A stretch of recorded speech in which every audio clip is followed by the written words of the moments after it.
Welcome back to Reviews Per Minute. Today we're checking out our beautifully built 2019 Subaru WRX. This WRX has been modified with exquisite taste. You're sitting on a set of Enkai wheels with neon calipers all across the car. You have new rear diffuser side inserts, a new set of side skirts, a set of window visors in the front. You have a brand new front lip, and the entire car is finished in this gorgeous black paint with blue and silver flake embedded inside of it. This car glistens in the sun.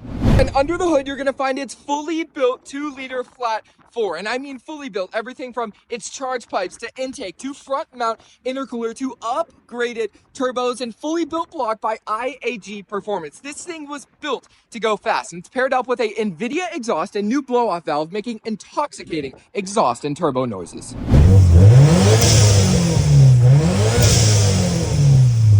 And the interior is really nice. You have STI badging on your wheel, a good sized infotainment display with more info on the top of that, a 6-speed manual, of course, with a new shift knob, STI badging in the front of that, these really nice red trimmed suede bucket seats with yet again more badging on the headrest, your drive mode selection in the center along with your differential control, and those seats are actually heated. This is a really clean interior for a really clean car. So if you're looking for a ready to go show and race winning WRX build, head over to our website at rpmgaragetexas.com to check out the full listing, and we'll see you guys in the next Reviews Per Minute.